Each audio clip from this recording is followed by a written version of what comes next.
Good morning students. BA part first में हम second paper पढ़ रहे हैं भारतीय राजनीतिक विचारक। इसमें हमने फर्स्ट यूनिट पढ़ ली थी, सेकंड यूनिट हमारी चल रही है जिसके अंतर्गत हम बाल गंगाधर तिलक पढ़ रहे हैं। बाल गंगाधर तिलक का हमने राष्ट्रवाद पढ़ लिया, उनका राजनीतिक चिंतन यानी कि राष्ट्रवाद हमने पढ़ा है।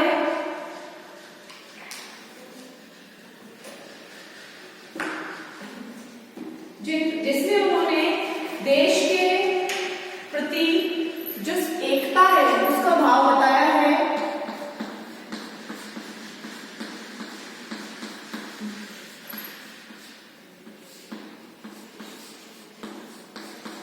बाल गंगाधर तिलक एक राष्ट्रवादी यानी देश प्रेम करने वाले नेता थे। इसके बाद में क्या तिलक मुस्लिम विरोधी थे कि तिलक को हिंदू राष्ट्रवादी माना जाता था कि वो हिंदुओं को लेकर अपने विचार जो है वो देते हैं और हिंदू राष्ट्र बनाना चाहते हैं भारत को। लेकिन ये कहा जाता है कि तिलक मुस्लिम विरोधी थे। तो हम ये पढ़ेंगे क्या तिलक मुस्लिम विरोधी थे, क्या ऐसा कुछ तिलक ने कहा है जिससे कि मुसलमानों के प्रति उनको मन में विरोध की भावना दिखती हो या द्वेष की भावना दिखती हो। तो हमारा टॉपिक है क्या तिलक पूरे हिंदू राष्ट्रवादी और मुस्लिम विरोधी थे।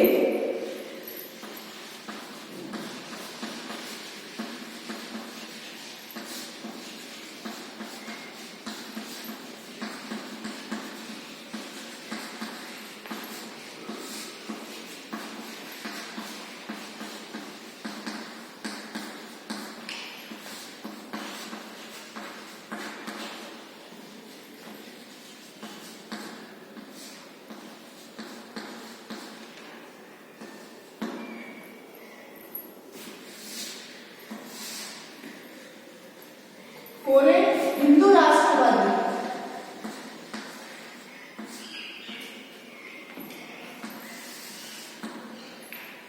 क्या है, हिंदू राष्ट्र बनाने के पक्षधर थे तिलक। तिलक को जो है वो व्यक्तिगत रूप से हिंदू धर्म तथा संस्कृति पर ही भारी गर्व था। उनके राष्ट्रवादी चिंतन में अंशतया पुनरुत्थानवाद के जो तत्व है वो देखे जाते हैं। इस आधार पर उनके आलोचक जो है, कुछ आलोचक हैं, वो ये कहते हैं कि वे कोरे हिंदू राष्ट्रवादी थे और मुसलमानों के विरुद्ध थे। तिलक जकारिया का कहना है कि वे हिंदुओं की मुस्लिम विरोधी बदले की भावना के प्रतिनिधि थे। मुसलमानों का एक बड़ा वर्ग जो है वो भारतीय राष्ट्रीय कांग्रेस और राष्ट्रीय आंदोलन से अलग रहा है। रजनीकांत दत्त ने इसके लिए तिलक और अरविंद घोष को दोषी ठहराया है। उनका कहना है कि इन दोनों ने राष्ट्रीय जागरण को हिंदू पुनरुत्थानवाद के साथ जोड़ दिया था, इसलिए मुस्लिम जनता जो है वो राष्ट्रीय आंदोलन से अलग हो गई थी। क्योंकि तिलक ने जो है अरविंद घोष दोनों ने जो राष्ट्रीय जागरण है, भारतीय राष्ट्रीय आंदोलन जो है देश को आजाद कराने के लिए जो आंदोलन चलाया जा रहा था उसे हिंदू पुनरुत्थानवाद के साथ जोड़ दिया। यानी कि हिंदू धर्म के अंदर जो बुराइयां आ गई थी उन्हें दूर करने के लिए हिंदू पुनरुत्थानवाद जो चलाया गया या पुनर्जागरण जो किया गया हिंदुओं का, उससे उन्होंने उसे जोड़ दिया था। इसलिए जो मुस्लिम जनता है वो उससे दूर हो गई थी राष्ट्रीय आंदोलन से। इसके अतिरिक्त शिरोल जो विचारक है उन्होंने भी अपने विचार व्यक्त किए हैं इस संबंध में। किंतु तिलक के संबंध में ये जितनी भी मान्यताएं बताई गई हैं कि वो सिर्फ हिंदू राष्ट्रवादी थे, मुसलमानों के विरोधी थे, ये नितांत असत्य है और आधी अधूरी है। तिलक के राजनीतिक विचारों तथा कार्यों की ये गलत व्याख्याएं हैं जो बताई जा रही है।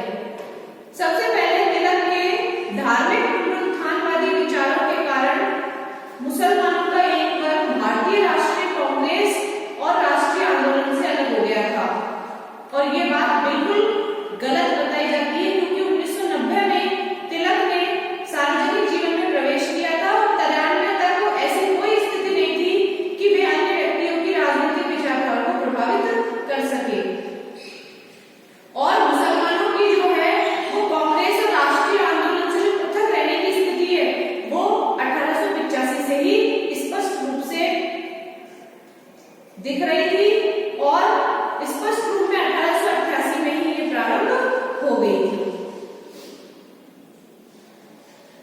तो तिलक के आने से बहुत पहले ही मुसलमान जो है वो अलग हो गए थे और ब्रिटिश शासन ने पहले ही फूट डालने की नीति और सर अहमद खां जैसे जो मुस्लिम नेता हैं उनके विचार जो है वो इसके लिए उत्तरदायी है। तो ब्रिटिश प्रशासन ने और सैयद अहमद खां जैसे जो मुस्लिम नेता हैं उनकी जो विचारधारा है, उनके जो विचार है, उन्होंने ही मुसलमानों को राष्ट्रीय आंदोलन से अलग कर दिया, फूट डालो की नीति अपनाई थी। तो इसमें तिलक का कोई योगदान नहीं दिया, तिलक न तो इसके लिए उत्तरदायी थे और ना ही हो सकते थे। तो लिख लीजिए इसमें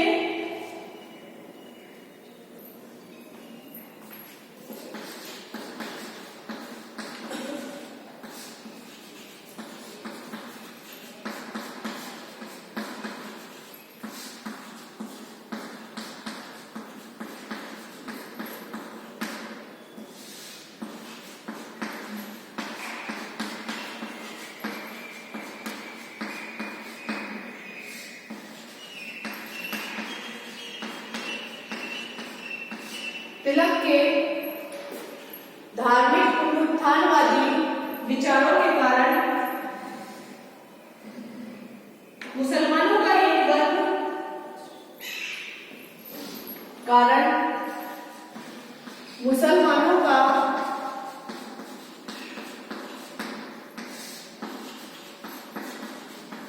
एक वर्ग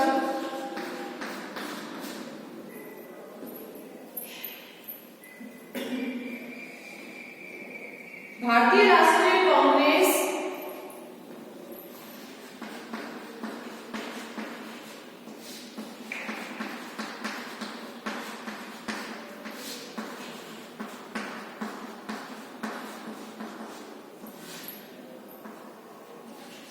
व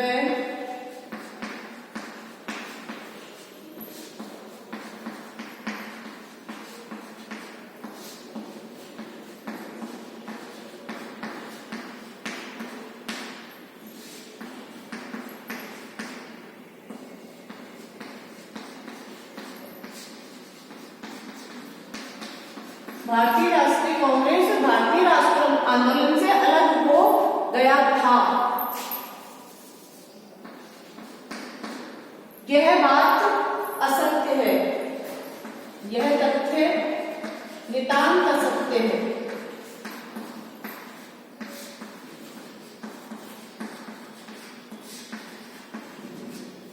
क्योंकि तिलक ने जो सार्वजनिक जीवन या राजनीतिक जीवन में जो प्रवेश किया था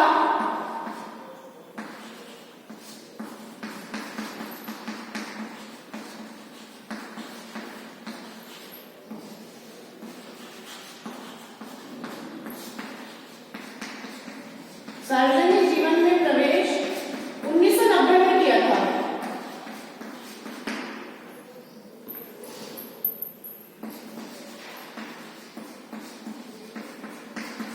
में किया था, जबकि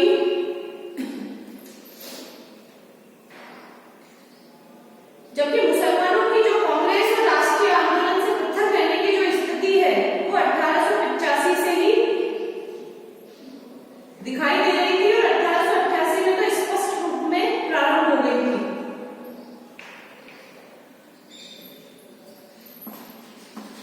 जबकि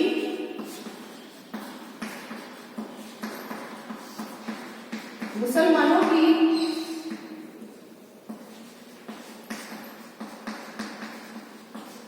राष्ट्रीय कांग्रेस व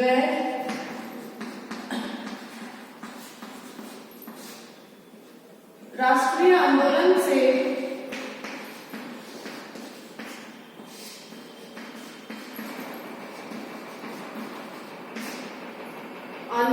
पृथक रहने की स्थिति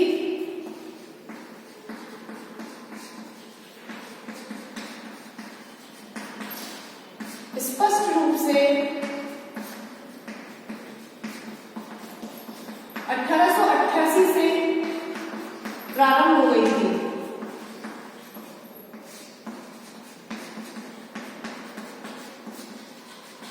तो तिलक ने तो प्रवेश 1990 में किया था और जो इसने 1890 में तिलक ने जो प्रवेश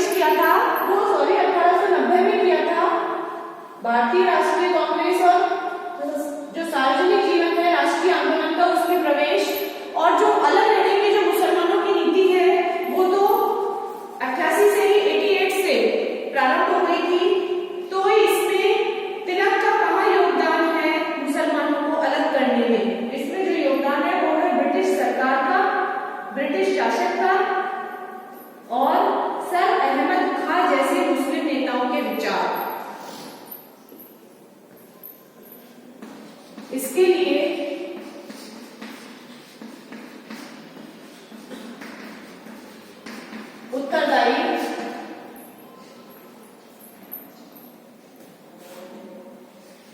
शासन की, यानी ब्रिटिश शासन की फूट डालने की नीति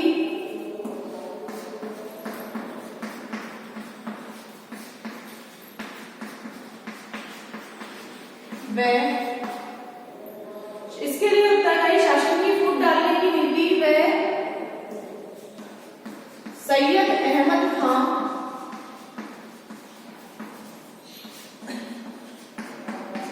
जैसे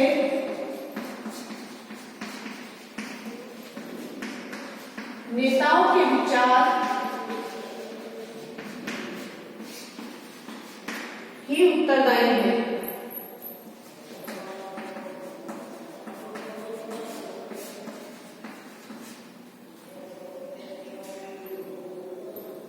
विचार जो है तिलक ना तो इसके लिए उत्तरदायी थे और ना हो सकते थे।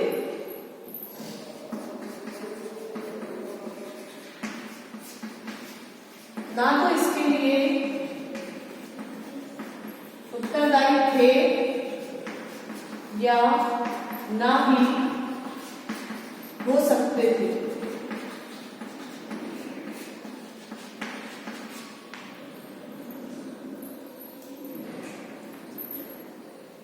तो तिलक को तो सिर्फ बताया जाता है कि वो मुसलमानों के विरोधी थे, उनने जो काम किए वो मुसलमानों के हित में नहीं थे, वो अलग करना चाहते थे हिंदू मुसलमानों को, लेकिन ऐसा नहीं है। नोट कर लीजिए आप इसे। दूसरा इसमें जो बताया है कि तिलक के राष्ट्रवाद में पूरा धार्मिक पुनरुत्थानवाद नहीं है। उन्होंने राष्ट्रवाद के आर्थिक आधारों को भी स्वीकार और प्रतिपादित किया है।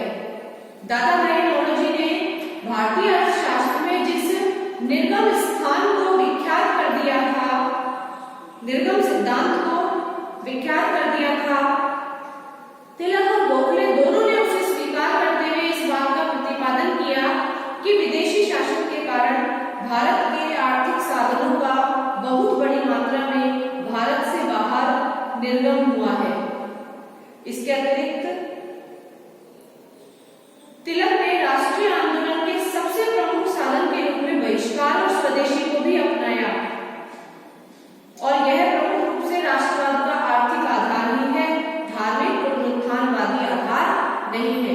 सिर्फ उन्होंने धर्म के आधार पर ही पुनरुत्थान नहीं किया है देश का, उन्होंने आर्थिक आधारों पर भी किया है कि भारत की जो संपत्ति है वो ज्यादा बाहर ना जाए, विदेशों में ना जाए। इसके लिए दादाभाई नौरोजी ने निर्गम सिद्धांत का भी प्रतिपादन किया, जिसमें उन्होंने बताया कि भारतीय जो संपदा है उसे बाहर विदेशों में ना भेजा जाए। उन्होंने बहिष्कार और स्वदेशी को भी अपनाया। बहिष्कार का मतलब है कि विदेशी सामानों का बहिष्कार करें, उन्हें छोड़ दें, उनको त्याग दें, और स्वदेशी को अपनाएं, अपने ही देश में उत्पन्न वस्तुओं को अपनाया जाए। दूसरा है जो तिलक का राष्ट्रवाद है,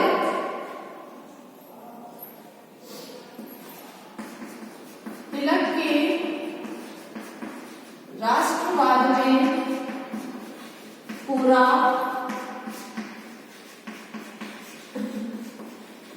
धार्मिक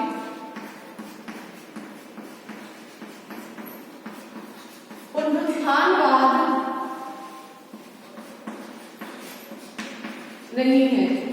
तिलक के राष्ट्रवाद में पूरा धार्मिक पुनरुत्थानवाद नहीं है। उन्होंने आर्थिक आधारों पर भी इसे स्वीकार, राष्ट्रवाद को स्वीकार और प्रतिपादित किया है। उन्होंने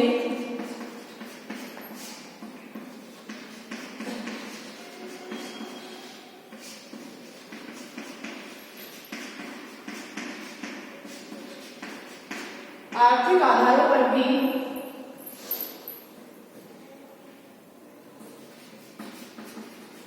इसे स्वीकार व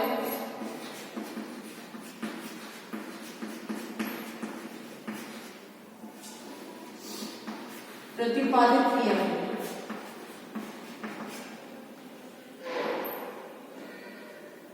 उन्होंने बहिष्कार और स्वदेशी तिलक ने राष्ट्रीय आंदोलन के प्रमुख साधन के रूप में बहिष्कार और स्वदेशी को अपनाया। उन्होंने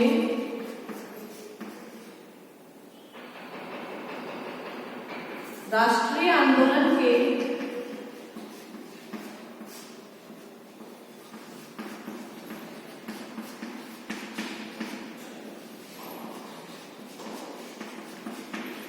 साधन के रूप में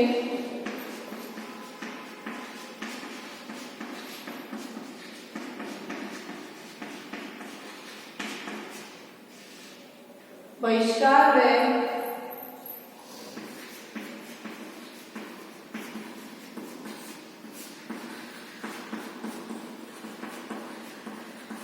स्वदेशी को अपनाया।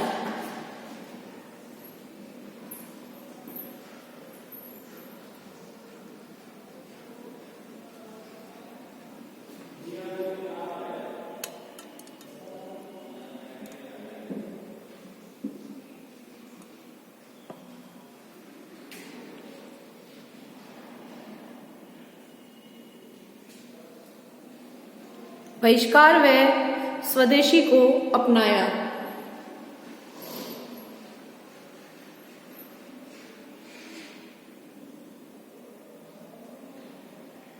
यह प्रमुख रूप में राष्ट्रवाद का ही आर्थिक आधार था, धार्मिक पुनरुत्थानवाद का नहीं।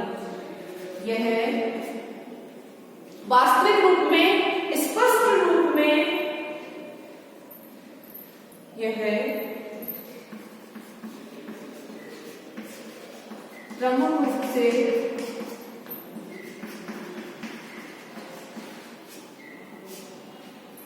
आर्थिक पुनरुत्थानवाद जो था, राष्ट्रीय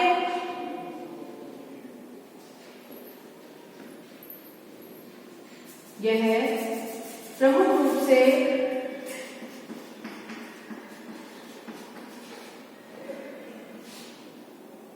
राष्ट्रवाद के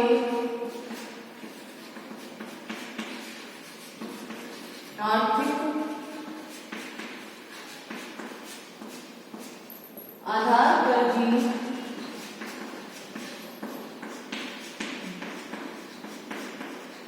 पुनरुत्थान था, धार्मिक आधार, धार्मिक पुनरुत्थानवाद नहीं।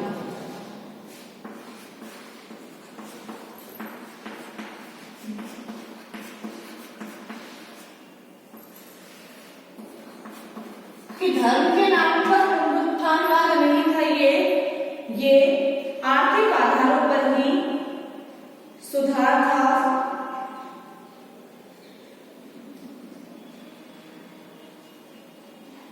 नोट कर लीजिए इसे। तिलक मुसलमानों के विरोधी नहीं थे, सिर्फ ये तथ्यों में या भ्रमित करने के लिए ही बताया गया है कि तिलक जो है वो मुसलमानों के विरोधी थे, मुस्लिम विरोधी थे और सिर्फ हिंदू राष्ट्रवाद को ही वो मान्यता देते थे, उसे बढ़ाना चाहते थे, जबकि ऐसा नहीं है।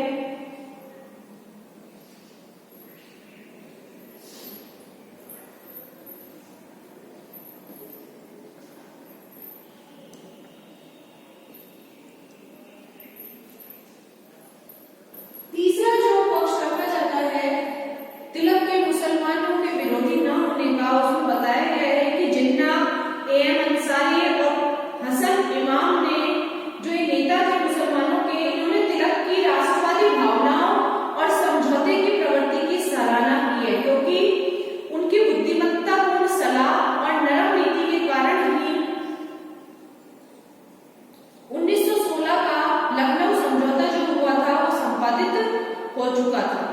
और मोहम्मद अली थे, शौकत अली थे, हसरत मुहानी थे, ये सारे तिलक को अपना राजनीतिक गुरु भी मानते थे।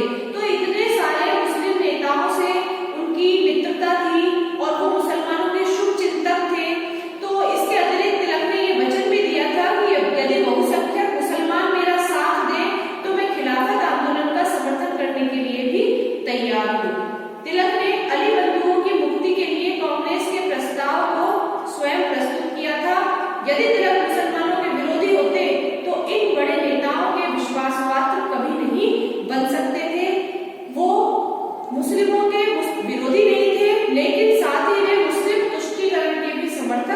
नहीं थे कि वो एक मुसलमानों की स्वार्थी नीति को पूर्ण करें, इस बात के भी वो समर्थक नहीं थे। उन्हें यह सहन नहीं था कि अंग्रेज सरकार जो है वो मुसलमानों का पक्ष लेकर बहुसंख्यक हिंदू जो है उनके हितों पर आघात करे तथा हिंदुओं को दबाने के लिए वो उन्हें अवांछित तत्वों को वो समर्थन दे, संरक्षण दे। तिलक का जो व्यवहार था वो मानवतावादी था और इसमें धार्मिक संकीर्णताओं के लिए कोई भी स्थान नहीं था। तो तीसरा जो पॉइंट है इसमें लिखिए आप,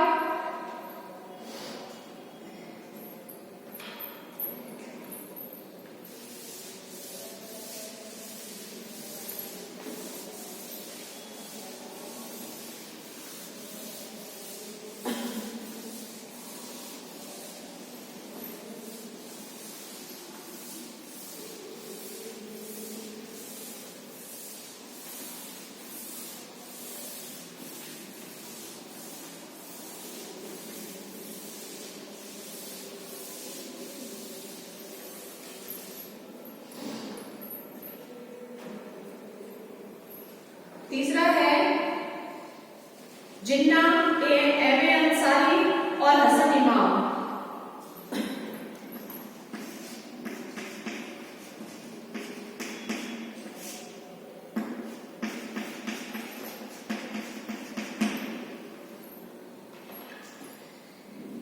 एम ए अंसारी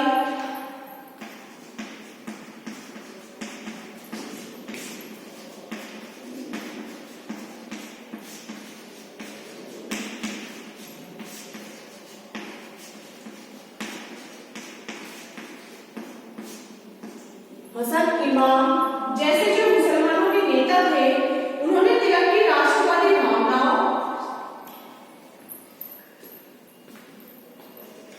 जैसे नेताओं ने तिलक की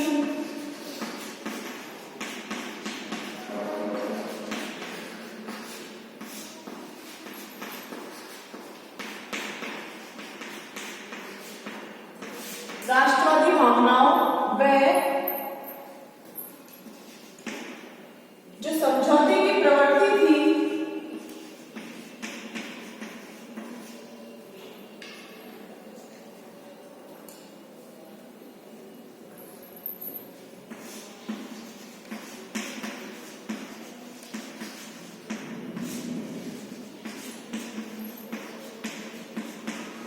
प्रवृत्ति की सराहना की है।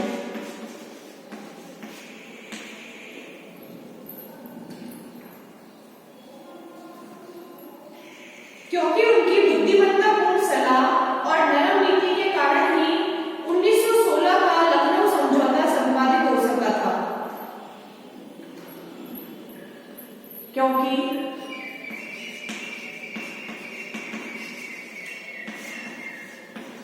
उनकी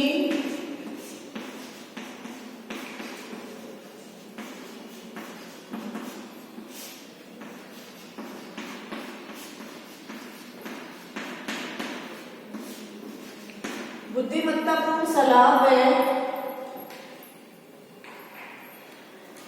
जो समझौते की जो नरम नीति है वह नरम नीति के कारण ही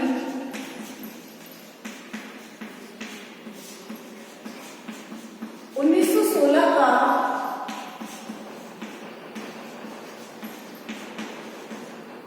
लखनऊ समझौता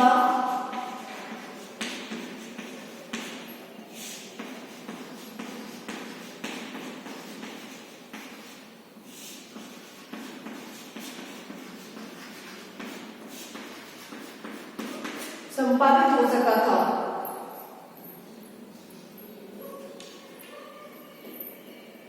जो मोहम्मद अली, शौकत अली और हसरत मुहानी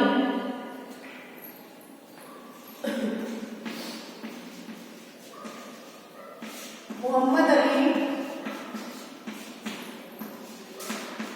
शौकत अली व हसरत मुहानी जैसे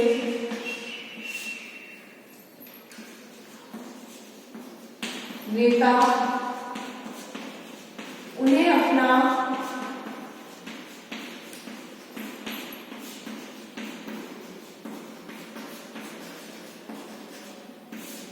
राजनीतिक गुरु मानते थे।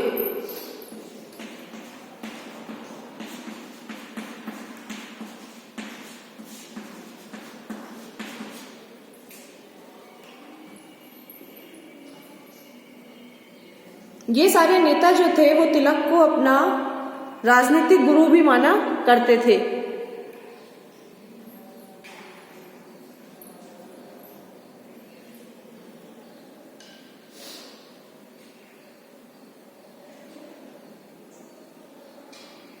इसके अतिरिक्त तिलक ने वचन दिया था कि यदि बहुसंख्यक मुसलमान मेरा साथ दें, तिलक ने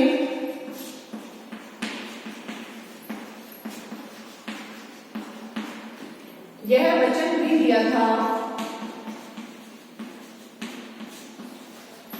कि यदि बहुसंख्यक जो मुसलमान हैं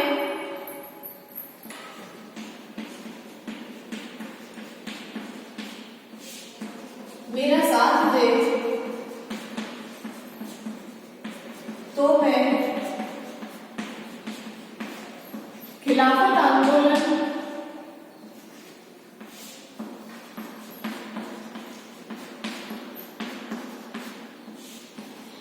में उनका साथ देने को तैयार हूं।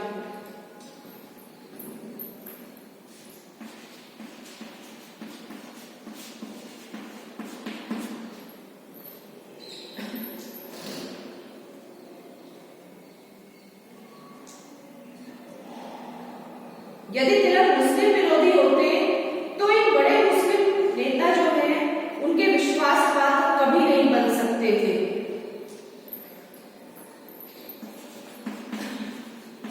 यदि तिलक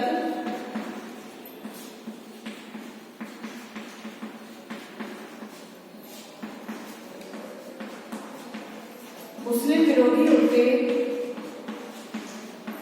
तो कभी भी इन मुस्लिम नेताओं के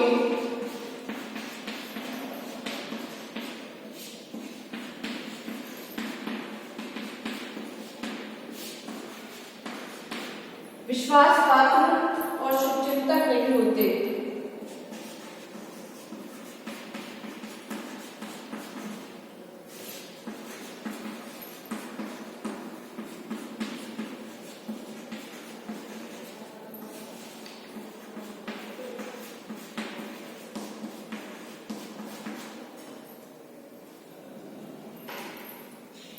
इन मुस्लिम नेताओं के कभी भी वो शुभचिंतक नहीं होते और ना ही कभी वो उनके विश्वासपात्र बनते। इसलिए वो मुसलमानों के विरोधी नहीं थे, लेकिन वे जो मुस्लिम तुष्टीकरण की नीति है उसके भी वे समर्थक नहीं थे। किंतु तिलक मुस्लिम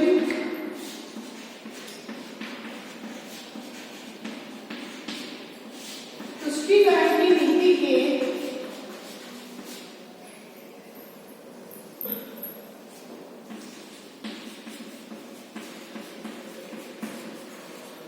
समर्थक नहीं थे।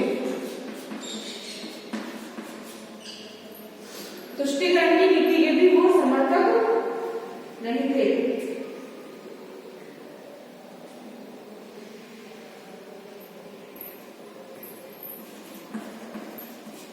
उन्हें यह स्वीकार नहीं था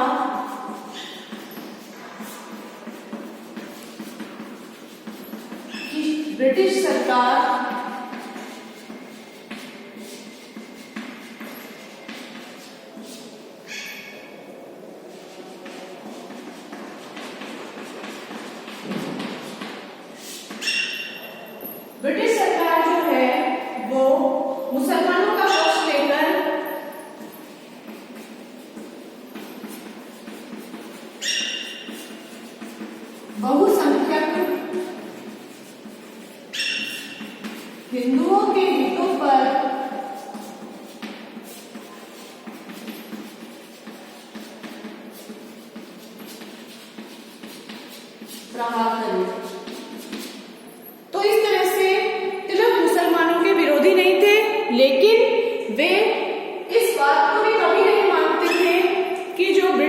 सरकार है वो इन मुसलमानों को अपने पक्ष में करने के लिए, इनको खुश करने के लिए बहुसंख्यक जो हिंदू है, जो संख्या में बहुत ज्यादा है, उनके हितों के ऊपर प्रहार करे, उन्हें आघात पहुंचाए। इसीलिए वो मुसलमानों का विरोध नहीं करते थे, लेकिन उनकी जो स्वार्थी नीति थी उसके वो समर्थक नहीं थे। नोट कर लीजिए आप इसे।